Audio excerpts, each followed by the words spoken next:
You may have heard a lot of talk about egg freezing and fertility preservation. More and more women are looking to put their fertility on ice, but do you know what goes on behind the scenes? And are you familiar with the technology behind egg freezing? Today on Lunchtime Live with the Center, we're talking about this with Darlene Davies, who is a senior embryologist here.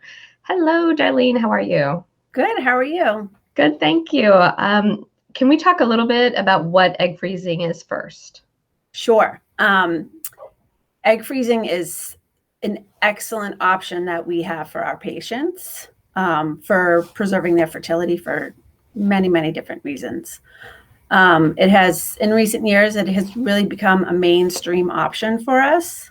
We really have perfected the technique, and it's something that we do all the time here now. So it's been really great to be able to offer that. Now, what's the difference between egg freezing and embryo freezing?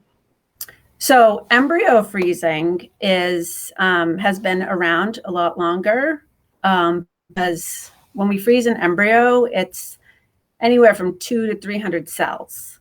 Okay. So it's just a little bit more hardy than egg freezing, which is just one cell. So it's a lot more delicate.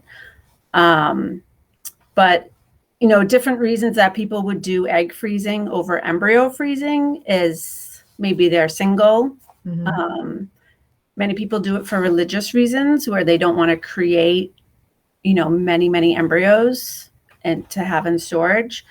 So they just make a certain amount of embryos and then they will freeze some eggs. Mm-hmm. So that is the main difference. And egg freezing is an unfertilized egg that we're freezing versus a fertilized embryo. Okay. Who would be a good candidate for, as far as, say, age goes and other factors that might be relevant? So as a general rule, younger is better. You typically have a larger egg reserve. Mm-hmm. But there's really no, hard and fast rule. You could show me 10, 31-year-olds and they're all going to be different, right? We all have different biological makeups. We all have different lifestyles. Mm-hmm. And we certainly have different goals in terms of, me at 30, maybe I was in the middle of my career building and maybe somebody else, wanted to start their family building. So we have to think about where we want to be in our goals. Okay. Now, behind the scenes, what is the process that patients would go through if they chose to freeze their eggs? So if you wanted to freeze your eggs, it's the same sort of procedure for IVF in terms of egg collection. But when we freeze the eggs in the lab, the first thing that we concentrate on is we need to remove some of the water from the egg. If you think about the human body, every cell has water in it, including our eggs. So we have these specialized media that we take the eggs through to bring some of the water out. If you can think about, if you were going to freeze a bottle of water, the first thing you would do would be to empty some of that water out to allow for expansion. Okay. So we take the egg through these steps to remove some of that water so it won't expand to a point where it could rupture that cell membrane. Okay. So we take it through this media and then we store them on these devices. They kind of actually look like a straw. And then we plunge it into the liquid nitrogen where, essentially they're held at that age. If you come in and you're 30 and you freeze your eggs will be, frozen in time, so to speak, at that age. So then when you come back a few years later, your eggs are still, at that point when you froze them. And when you talk about, is it like dehydrating or is it freeze drying? How does that? Yes, it's a little bit like dehydrating, I guess. You're drawing some of the water out of the egg. So that allows for expansion. We can't take out 100% of the water. Yeah. So the whole process has to be very fast so that we can prevent any ice crystals from forming. Okay. Now, do all eggs tend to, will they survive the freeze? what are the rates of success as far as surviving? We have a very good survival rate here at the center. It's 80%. So as long as the egg is mature and healthy, it should survive just fine. And how long will the eggs last frozen? Indefinitely, Okay. essentially. And the biggest portion of that is, as long as they're under liquid nitrogen, they're safe and they will remain frozen. I know that one of the biggest things that we have to think about is if you freeze your eggs when you're, say, 34 years old, you just have to keep in mind, when are you going to come back to use them as a general idea. Okay. And so when they do come back, or when someone wants to have a baby, they've decided it's time, what's the process around, having that retrieval or having that egg fertilized and transferred? So for the patient, they will see their physician and they have to prepare the uterus for accepting the embryos. Okay. On our end, we thaw the eggs as if it was the day of retrieval. So day 0, essentially. So we thaw the eggs, and that's the day that we would need the sperm portion so that we can fertilize the eggs, because when we freeze the eggs, they're unfertilized. Okay. So we thaw them, they're still unfertilized, and we either have frozen sperm on site or we have the partner come in that day, and we freeze them at the same time. We inseminate them at the same time as we do anybody else that was having a fresh retrieval that day. And then it's the same process. So we grow the embryos out to day 5, and that's when we would do the transfer. Okay. If someone were to say, come and freeze 12 eggs, how many eggs would you thaw, if you will, for a transfer? Typically, we would thaw all of them. Okay. And we would, because if you have 12 eggs, and this is just biology, where we start off with so many eggs, and then, maybe they won't all fertilize, say 10 of those 12 fertilize normally. And then as they grow out, it's just a natural biological process that some embryos will arrest in development, which is normal thing that we see. So we grow them out to day 5. So, the goal is to have one embryo to transfer and maybe a few more to freeze. Okay. So that you can come back again. So a patient would thaw, or would have thawed, all of the eggs, then have them fertilized, and then potentially those fertilized embryos will will be frozen as well. Yes, and it all depends. It's a very personalized procedure. So say somebody has, 30 eggs frozen, and they know they want to come through a bunch of times. They may elect to only thaw 15. Okay. But that's just all a personal preference. But if it's, if they had 12, for instance, then we would thaw them all, inseminate them all, and then grow them out. And then we would have, good embryos to transfer and to refreeze.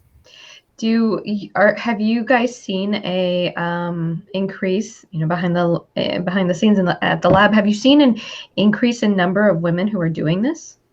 Absolutely. A big increase. It's about, I think, 75% increase in recent years. And I think that's for a few reasons. I think one is just awareness. I think women hear about this procedure.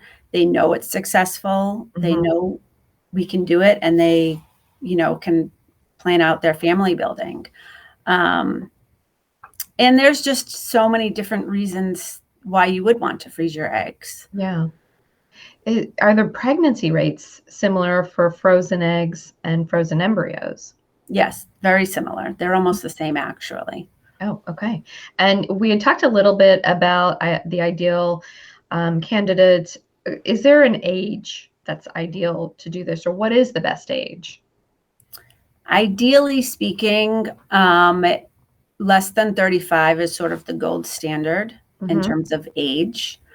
That being said, if you're 37, everybody is so different. Right. That, I mean, we see all the time, a 37-year-old that, gets just as many eggs as a 31-year-old and vice versa. So the best thing, if you're a little bit on the older side, my biggest suggestion would be to talk to one of the providers, because it's your personal story. It's, they do have these fertility calculators online where you can plug in, I'm 32 years old. What's my egg count going to be? And that's just putting you in a bucket of 32-year-olds.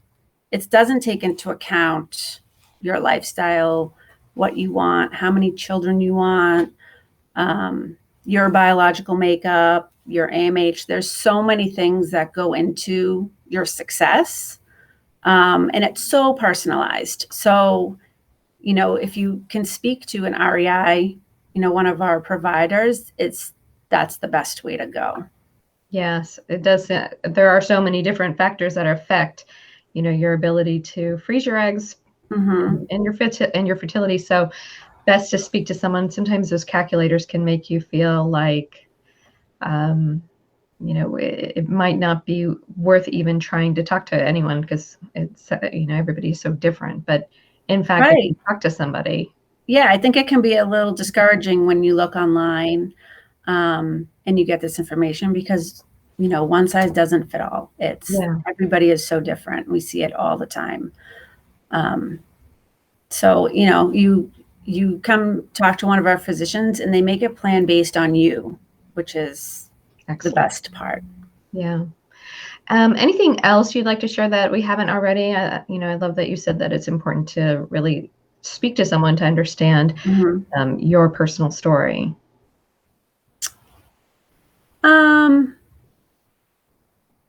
I don't think so. I mean, I guess I would just really want to convey to the listeners that this technology has come so far and it has really been perfected. We really are experts in the field for egg freezing, and there are so many different reasons to egg freeze. And we see patients of all different ages, all different reasons, all different lifestyles, and there really is no right or wrong answer. So I would really urge listeners, if you are even thinking that, could this be an option for me? Let's talk about it. And, maybe it is, maybe it isn't. But I think it's great that all this information is now becoming available and getting out there, and people are more aware that this even exists. Yeah, there's so much more information out there. And pre-pandemic, there were even egg freezing parties to get people to understand a little bit more. So now having you share this is really helpful too. So thank you for your insight today. Right. I mean, I think some patients are even just inquiring about freezing just for that. Maybe, I know I'm not ready to have children right now, but maybe in a year when this pandemic is over or better. So it could be as simple as that, or it could be, maybe you're going through a divorce and you need to wait a few years, which is fine too, but so many factors. There is one more question. Is there a way to know the quality of the eggs once they're retrieved? So once the eggs are retrieved, we only freeze mature eggs. Okay. Because mature eggs are the only ones that we can fertilize.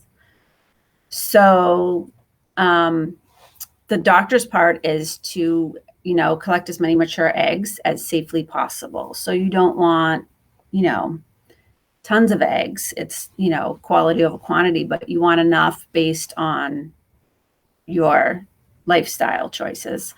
So what you would do, you would come in and get blood work done, and that would give the doctors an idea of your reserve and your response. So when we get the eggs, we can't tell right when we get them, but we put the eggs through a series of steps where we can tell if they're mature or not. Okay. And it's just that they're either mature or they're not mature. So there's not much grading or quality assessment done at that point. What makes an egg mature? So an immature egg has 46 chromosomes. And Okay. as the egg matures, it has 23 chromosomes. So it is ready to accept the 23 chromosomes from the sperm to make 46. I see. So that's Okay. why we don't inject or we don't freeze immature eggs, because they have too many chromosomes. Got it. Is there an ideal number of eggs that you're looking for? Again, it's very personalized. If you come in and you have, 15 follicles and we get 12 eggs, and that's great, for that particular person. It's the quality over quantity, and it is really based on what you want. I mean, if you come in and you say, I want 4 children, and we retrieve 6 eggs, then you may be counseled to maybe do another egg retrieval to get Okay. more.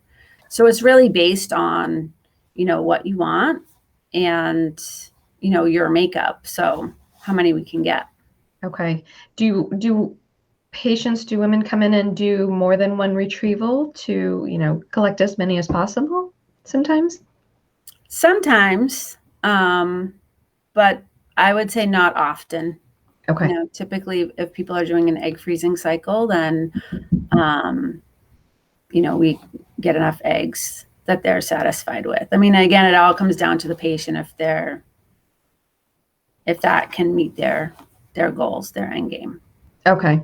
Excellent. All right, Darlene, thank you so much for sharing this information with us today. And be sure to check our website at yukonfertility.com for any additional information, as well as a calendar of events. We will see you next time for another Lunchtime Live. Take care.